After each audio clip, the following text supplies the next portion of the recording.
Hey there YouTube, I'm Yukitsu, this is the Yukitsu Times. Welcome to my channel, welcome back to a little bit of Surviving Mars. So, you'll notice that I'm not in that last playthrough anymore, and that's because I didn't get the breakthroughs that I really wanted in that particular one, which is pretty typical when I'm playing this game. I still think that if you want to go no mods, it is possible, and I've definitely done it, but I was having some pretty bad luck not getting the mods that I needed spawning, so I kind of got tired of it, walked away for a little while, and then I came back. But then I realized, most people aren't going to really tolerate that kind of thing. So I've actually gone ahead and just installed a mod here. This one's Research Exposure. There are plenty of research breakthrough mods. I recommend just picking up whichever one catches your fancy. They're all pretty much functional. Check the reviews, check whichever one you think is going to work best for you. So let's take a quick look at how that works. And we're going to actually take the time in this particular episode to actually talk about all of the breakthroughs, because we've actually got the ability to talk about all of them this time. Let's go with this one. Let's go with, actually, Space Communism. Let's go Space Communism. I don't know. No mystery, of course. And then, yeah, so be careful about how your particular mod works. In this particular mod's case, it drops it into the game rules section here. So there's the expose breakthroughs tech and expose breakthroughs randomly. It also allows you to expose all the other techs. That's going to be a lot less relevant for us since we're going to do easy research. Endless supply here. Fast rockets, fast scanning, more applicants, and overfunded. So all that's going to just make us a lot faster in the early game and just generally better. But yeah, expose breakthrough tech puts it in basically like order that they developed it, I think. It's not alphabetical, but I'm not entirely sure what the order is in that particular case.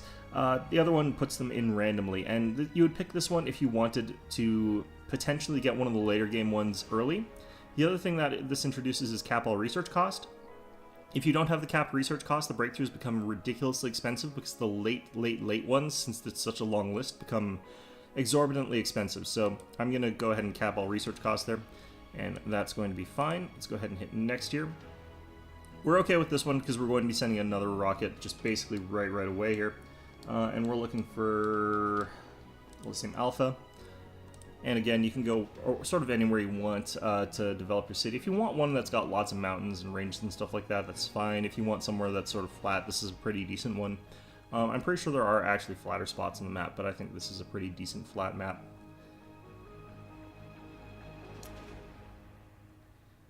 Now, this does remove all of the breakthrough tech indicators from the map. Unlike with the other ones, it's not really coded into the game like what you would do with a breakthrough tech spot if you've already got all the breakthrough techs.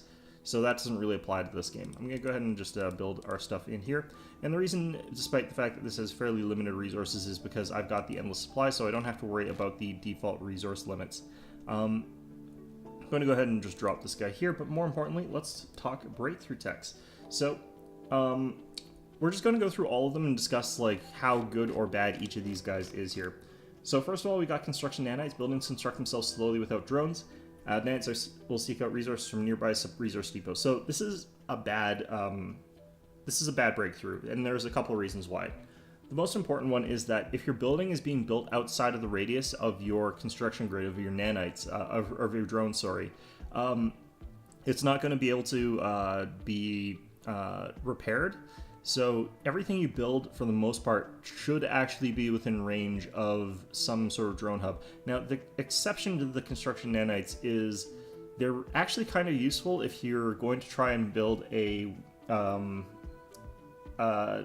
drone thing up on a cliff, because they can still draw resources to a certain degree, and you don't have to transport or shuttle them with a whatever. It's a little bit convenient in that case, but broadly speaking, there's just no real reason to use the construction nanites as a breakthrough. It's convenient if you've got it, so you might as well get it, but you never want to see this on your breakthrough tab, because just get that area covered with drones and you're going to be better off. Hull polarization. This one's convenient, but it's not necessary. It's just kind of a nice thing to have. Buildings require maintenance less often.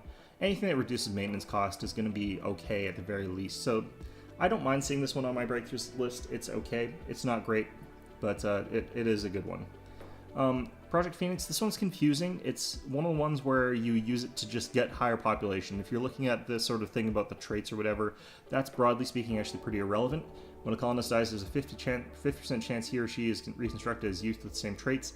So the problem with this one is if you've got loads of people who are going in with good traits. You don't really need Project Phoenix because you're probably going to have those traits showing up more often because you've set up your society correctly and you're gaining those traits really quickly. If you've got a society with sort of neutral traits, then it doesn't really affect that either. And if they've got bad traits, it means you're cycling back in bad traits that you're then going to have to try and get rid of. So Project Phoenix doesn't really do much other than the population swap. So the traits thing is actually pretty irrelevant. You're going to end up with the same sort of distribution of traits as you would have had if you didn't have it. It just means that 50% of the people that would have died end up back in your colony for population purposes. Silent Green, food's really not that big of an issue, and if everyone's dying that quickly, you've probably screwed something up. So Silent Green is only really useful if you've really screwed up your playthrough. Even in the hardest difficulties, I don't think that this would be that useful. Neural Empathy, Empath, this one's actually pretty good. Anything that can increase morale of the colonists can be pretty useful. So having loads of empaths running around can be a very, very strong trait, because it does let you do things like work double night shifts, for example, and that dramatically increases your colony's productivity. This isn't really necessary. There are other ways to increase morale, but if you get a couple things, one or two breakthroughs that are for morale, that actually is pretty fantastic. So I do think that this one's pretty good. Rapid Sleep, as far as I know, this doesn't really do anything useful for a colony. I would say it's pretty much useless. The extra sanity is kind of nice, but I don't find that it's enough that it stops much problems. And sanity management's a little bit easier than morale management.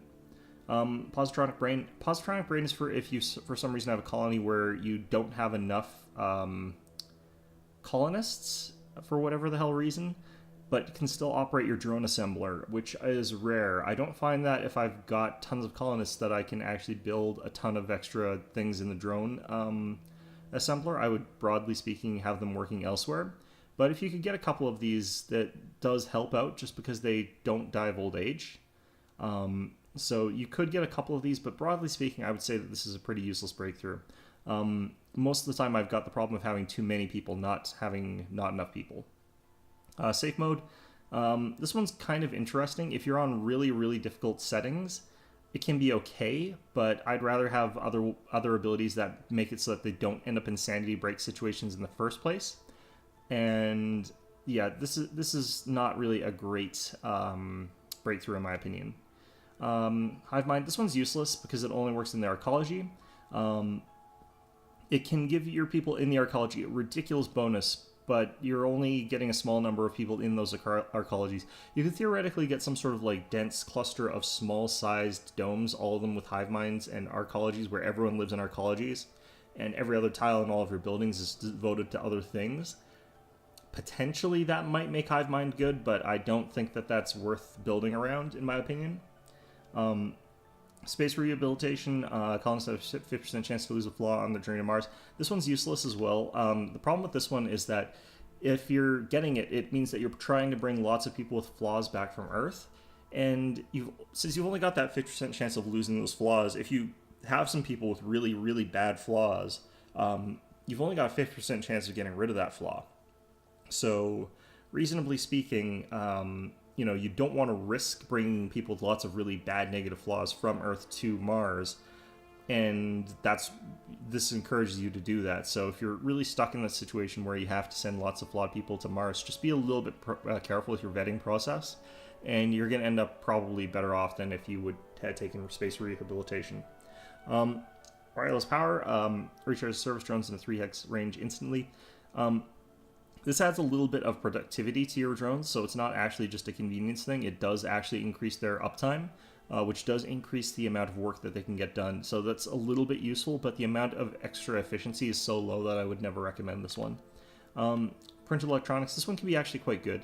You don't need it, strictly speaking, but electronics is a very difficult resource to manufacture in this game. And especially in a standard game, you're going to have a really harder time getting enough electronics to do anything, just because it requires so many processes, and the rare metals are, of course, one of the harder resources to get access to. So printed electronics is actually a pretty decent one in certain game types, because metal is just so common. If you're in a situation where you're starting to run out of metal, of course, it doesn't help that much either, but it is still a very good one. These three techs are all fairly similar. I hate all of them.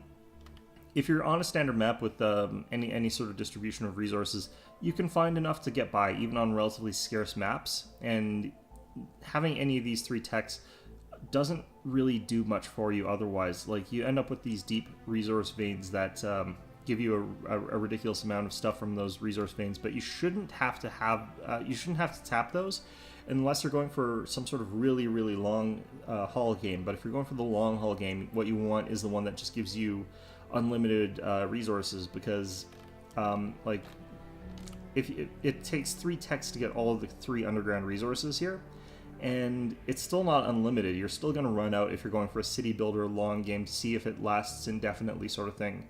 So these are just not really actually that good. Spirit cables, this one's not actually that useful. I do like the way that things build, and the fact that the power cables are free. You are going to be building quite a lot of power cables, so this is a decent amount of metal saving. But it's not a super important one. The spirit cables, like, losing your cables doesn't really do too much to your colony under most circumstances, so long as you've got a robust power grid. It's the superior pipes that I think are the important ones. Not only is this also going to be a lot of money saving on pipes, the pipes not suffering from leaks is just one of those things that I think is mandatory to playing this game without being really frustrated. Alien Imprints, this is a really interesting one, especially if you're doing a game like this. Alien Imprints gives you a bunch of alien relics that you can research that reduce the cost of all your techs by a small percentage, especially for a situation like this where I've got all these breakthrough techs, and I think they reduce the cost of breakthrough techs as well. It does help quite a lot in getting through your tech tree really quickly. So if you find this one early, it's actually really powerful. If you cannot get to your tech tree early, then this obviously is not... if you get this really late after you've already gotten most of your techs, this obviously is not going to help that much. But it is a really interesting and powerful research tech. Next up, you got Nocturnal Adaptation. Gain 20 performance during night shifts. This is only useful if you've got really good morale management, which I don't think is necessarily feasible in all cases.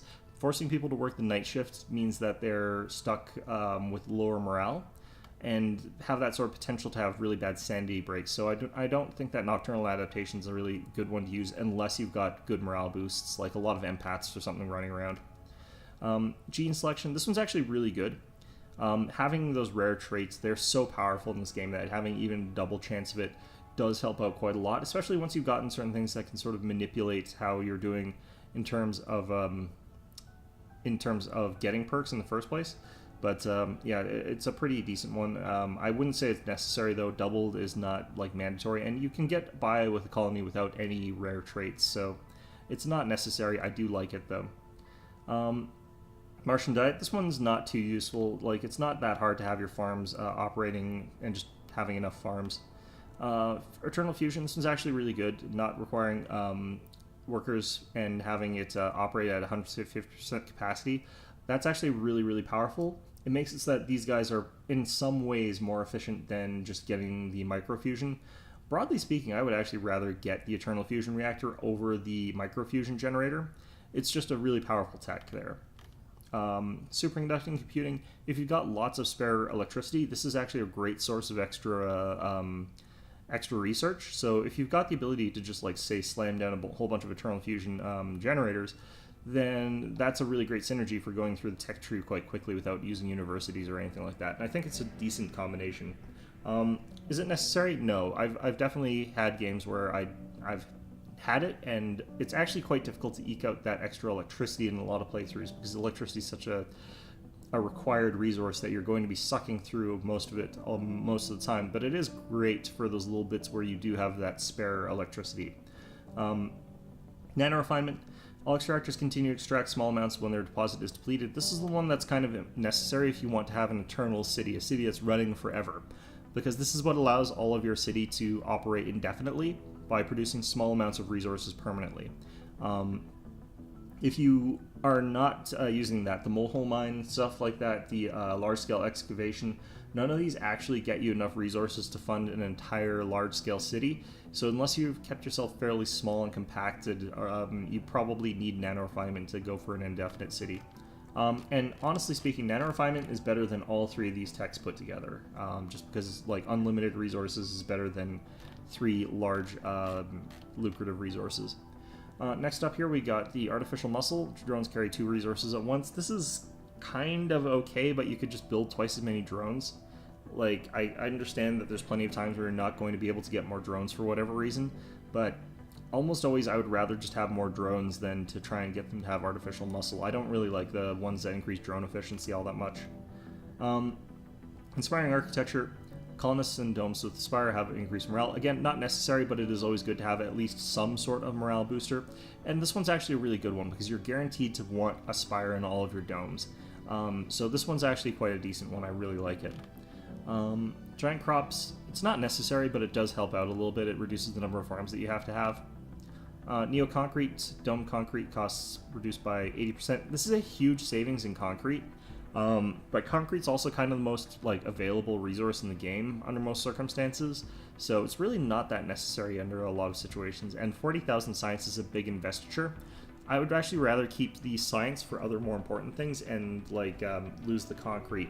Now, if it's really cheap, maybe pick it up, especially if it's early game. If it's your first breakthrough that you discover, go ahead and pick it up. But I really don't care for this one. It's not a very good tech there.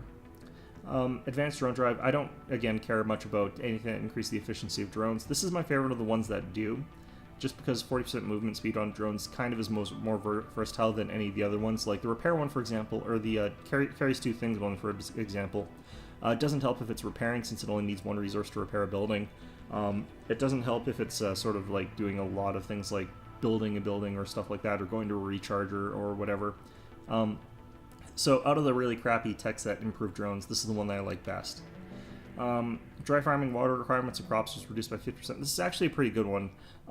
Crops consume quite a lot of water, and water is a really fiddly and annoying resource to accumulate lots of. So hacking the amount that you require for those by half is quite decent.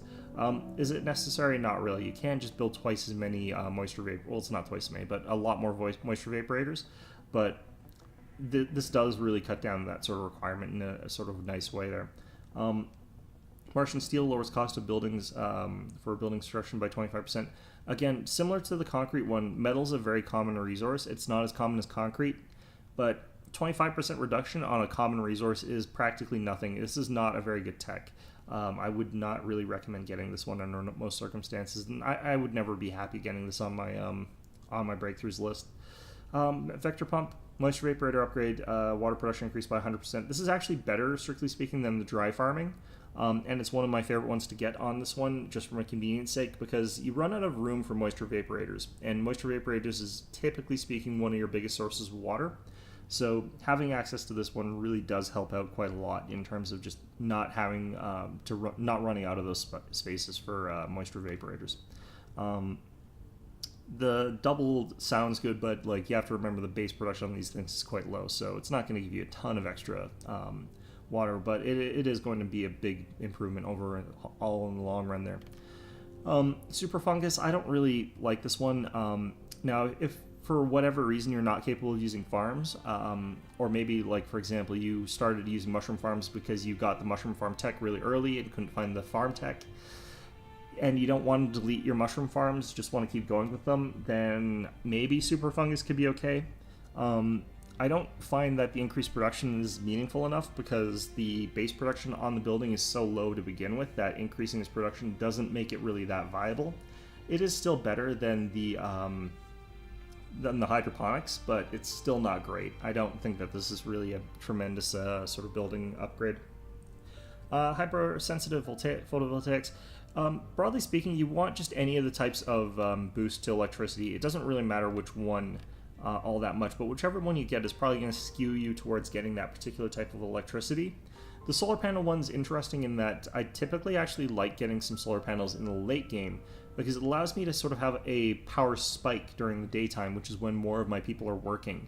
And since more people are working during the day, more buildings are turned on and more buildings are consuming electricity, whereas at night they'll get shut off. The electricity consumption goes way down. This sort of just automatically regulates the amount of electricity that I'm consuming. But until you get to that point where you're having huge amounts of swing between day and night, it's not really that necessary to get the solar panels, and I would much rather have, for example, the wind turbines. frictionless composites over here. The reason that I would rather have the 24-hour energy is that 24-hour energy lets me get those batteries powered up during the night, just in case something else is going to happen. You don't want to be running on just the bare amount of power. You want to have a decent amount of surplus under most circumstances, just in case something weird happens. It also gives you a little bit of space to build and stuff like that. Next up, zero space computing. This is a decent research bonus. I think it's worth it even at 40,000, just because it'll pay for itself in terms of research cost. It is a fairly slow tech, I've noticed. It doesn't like increase it by a huge amount, but it still increases it by an amount that I think is worthwhile. Do I think this one's necessary? Absolutely not. If you don't get this one, you're going to be just fine. It just helps you a little bit going through the tech tree a little bit faster. Multi-spiral architecture. This one I think is actually mandatory in virtually every playthrough that I've done. The reason that I really like the multi-spiral architecture is because it allows me to add sanatorium spires to the building. Like you add 2 of them and just make it so that people aren't allowed to go into other buildings with curable flaws. So if anyone's got a flaw, they're forced into the multi-spiral with the two sanatorium spires, where they get patched up and then, you know, get forced back out because other people are flooded into that building. So I definitely think that multi-spiral architecture is a really, really mandatory technology in a lot of cases, just for managing that and making that work a little bit better. And even if you're not banishing everybody into the spiral itself, you can have all the adjacent ones also allow people with flaws in, and they'll also sort of all walk into there and get cured, and that just is much more convenient than swapping the traits back and forth in a standard style dome. Also, you know, they're kind of nice looking. I definitely think that if you're going for a city builder style, having access to the multi-spiral architecture allows you that sort of creativity to design your city in a way that you want to. Magnetic extraction, increased production by 50%. This is completely useless. You don't really need this. Just get more extractors or something like that. Just work double shifts or something like that. It's not really necessary under most circumstances. Work on your education. There's lots of ways to increase production, and I don't think that I think this one's necessary. The fact that it works on all extractors, though, is its saving grace. So it does gain that sort of benefit, but I still would never bother with it. Or, well, no, I would get it if it was on my list, just because that bonus to production is good. It's just, like, I would much rather get something that gives me something I can't get otherwise. Yeah, so this is a little bit like the Nocturnal Adaptation, doubles the performance bonus when colonists are working on heavy workload. Again, if you've got amazing morale in your colony, this works okay. If you can't manage your morale and don't have the sort of breakthroughs or techs or whatever to make morale really high in your colony, don't worry about sustained workload. So it's variable as to whether or not this is good or not. I would definitely not use this as well as night shifts, but I mean, you could, except you would not want to use the heavy workload on the night shift. That would just kill everybody, unless you've got really, really, really good morale management. Forever Young, seniors can work and have children. This causes some interesting situations. It's a pretty decent tech, actually. The fact that you've now got like no gentrification of your population means that your city doesn't have to worry about trying to cycle new people and young people, and you don't have to build specific domes just for retirement homes. This allows you to sort of have your colonists just sit in a place without that sort of level of micromanagement. I don't think it's mandatory. I don't think it's that hard to set up an old folks home dome. I think it's relatively simple to do that, but it is a nice little convenience factor. The weird thing about this, though, is that if you've got this huge old population of senior citizens, then they're all still having children. Your population can boom out a lot faster than it would in a standard game, and if you're not prepared for that, it can actually throw you off pretty badly. So you do have to realize that this is going to come with an interesting situation of just having loads and loads more population growth during this phase of the game where you normally would be suffering from gentrification. So it goes from having one problem to a different problem, and I think it's a good one if you realize that's going to happen and know how to compensate for it. Martian-born Ingenuity, Martian-born gain 10 performance. This is kind of okay. It's not a very big performance boost, honestly, but it doesn't come with any real requirements because everyone's going to be Martian-born eventually, basically. So this is a really decent one. Cryosleep, I don't like this breakthrough because you're rarely going to get it when you need it. You need to have this breakthrough before you send your first rocket to Mars. And the reason is, of course, that if you've got the extra 20 colonists before you start worrying about anything else, then you're going to have the passenger rocket with like 30 colonists or however many colonists in your first go, which is really good if you're not going to have to worry about sending another shuttle right away, because you've got so many colonists in that first wave.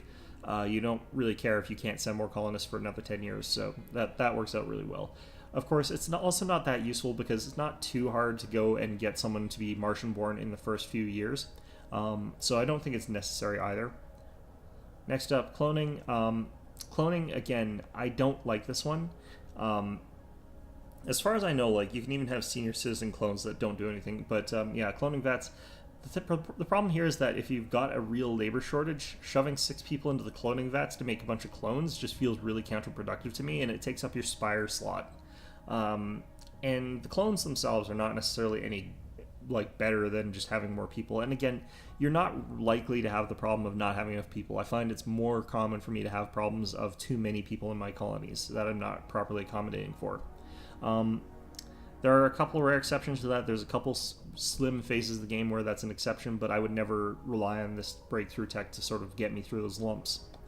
Good vibrations. Domes restore sanity to their inhabitants every soul. This one's not really that necessary, but it's kind of okay. I definitely don't mind it. It's similar to that sleep one, except it doesn't have that added sleep thing. I don't know which is better, but they're pretty similar to one another. I don't think either's necessary. I think morale is, generally speaking, the better thing to go for as opposed to sanity, because typically speaking, their sanity is going to be fine so long as their morale is fine, just as a general rule of thumb. It's not always true if you're getting lots of disasters, but it is generally true. Dome streamlining. Domes cost 50% less basic resources. This is not necessary in a lot of cases. Like, yes, domes are extremely expensive, but it's not really necessary. This is a very nice one to get, though. This is a good breakthrough to have as a convenience factor, just because they are so expensive. That is where a lot of your resources are going to end up getting chucked into. So I don't mind this one, but I don't really seek it out either. Prefab compression. All spires can be ordered as prefabs from Earth. Generally speaking, once you get this one, unless you get it fairly early, the prefab spires are so expensive that I don't find it worth getting them in this fashion, just because by the time I can afford to get them, I'm usually capable of building them through normal means. So this one I don't particularly think is that good. There's going to be certain instances where you get it like first, but even then, like, the spires are not early game buildings. You don't need any of the spires really early on, so yeah, I don't really like this one all that much. Extractor AI. This one's actually really, really good. If you've got this one and you've got the, in particular, you've also got like the nano refinement. You can have refiners or extractors that just are ringed around a resource node, all bloody over the place, and it'll just continually extract resources for free. So you could have like 50 mines around a single metal node, and it'll just sort of gradually scrape up a tiny amount, and each of them are doing that. So you're going to gradually get infinite amounts of metal without too much effort. Excuse me. Service bots, non-medical service buildings upgrade. So yeah, I don't really have that much of a problem with in terms of having workers, so I don't think that I need service bots. And 100% performance is not necessarily that great, so I don't think that this is a great one. Next up, overcharge amplification. This one's okay. It provides you with even more. If you've got lots of good boosts researched and implemented, this one increases it even more. So if you've already got good buildings and stuff like that that are sort of working at overcapacity, this will make it even better. And I find it a pretty useful tech to have. It's not great, not terrible either. Plutonium synthesis. This is the only upgrade that is available, as far as I remember, for Stirling generators. It basically doubles the production when they're open. This is actually a really decent one, since Stirling generators are one of my favorite sources of energy in a standard game. I would rather have the fusion one in the sort of game that I'm playing here, just because of the breakthrough that is available for fusion generators being a little bit stronger. But the plutonium synthesis is a pretty good building all in all. Oh man, I am lagging to hell here. Interplanetary learning. Schools can train the workaholic and hippie traits. This one's really good just because of the workaholic trait. Hold on one second, I'm lagging to hell here. Alright, so hopefully that fixed it. Anyway, yeah, so interplanetary learning, really good one just because of the workaholic trait. This is basically like plus 20 to the productivity for like everybody, since you can just set all your schools to only training workaholic. If you got this in Empath, like, it's a bit tricky since you kind of have to decide what you're going to do. Kind of split 50-50 maybe. Oh god, no, that did not help at all. Alright, vocation-oriented society, colonists gain 10 bonus work performance when all stats on the green. I mean, I'd rather have the plus 10 Martian-born bonus because it's much more likely. This one's kind of okay, but not that great. Workaholic also would be a lot better, as would any of the ones that increase morale so that you could double shift or something like that. Like, and this is probably one of the weaker work bonus ones. I don't mind it, but it is definitely weaker. Plasma rocket, completely useless under most circumstances. By the time you get this tech, usually you're not going to need that many rockets. We're almost done here. Autonomous hubs, drones no longer require power or maintenance. Can be useful under certain circumstances, but is generally speaking a little bit too fringe for me to want to use up one of my breakthrough slots for it. So even though it can be useful and can allow for some creative things, it's not really good enough to warrant taking here. I'd rather just use the RC rover to get a drone hub somewhere up with the cables, so it's not that good. Oh god. Yeah, so we're gonna finish this one here. Factory automation lowers the amount of workers needed in factories. Normally I don't actually care how many workers are required in a factory, and actually don't mind having lots, because having a whole bunch of ones that are over 100% efficiency does mean that the factory produces faster. So this one it is one of the few ones that I actually think is kind of okay, just because the requirements for factories is so huge. Having a lower requirement for the number of people required in a factory is kind of useful, actually. There are plenty of instances where it's just like, I cannot afford to double shift one of these factories because it requires like 20 people and I don't have that many engineers. Engineers also take a long time to train up, and it's just difficult to get enough work going through there that you can sort of deal with this. So I think that factory automation is actually a really decent breakthrough. It's one of the ones that I would definitely not say no to, but I don't think it's necessary either. You can sort of limp your way through with factories, especially late game. This is quite nice once you've required like 7 or 8 factories, because that sucks up so much of your workforce that they're just all going to be in factories. It's kind of a brutal one to not have, but at the same time it's manageable without it, especially if you're willing to just have untrained people in your factories. Lastly, you've got the diamond architecture. This is similar to the multi-spiral architecture, and you could theoretically use it as a replacement for it. However, they are weaker than the oval domes. I have not really found a great reason to use gem architecture over multi-spiral architecture when you've got both. So I definitely would say that it's a nice addition, though, for a city building game, just because you're going to be spending a lot of time looking at buildings, and having that sort of variety can allow you to do some interesting things, and they're a kind of a pretty shaped dome. So I definitely don't say no to these ones, but I definitely think that the oval ones are better. So anyway, that's a look at every single breakthrough in the game here. It's going to be our episode. Again, I don't usually use mods. I don't like them, but if you're playing this one and you're just trying to build the best city that you can on Mars, I would definitely say that this is probably the saner route to go as compared to what I do, which is not sane. But in any event, that's going to be our episode for today. Hope you found this episode enjoyable, and of course, as always, hope to see you guys all next time.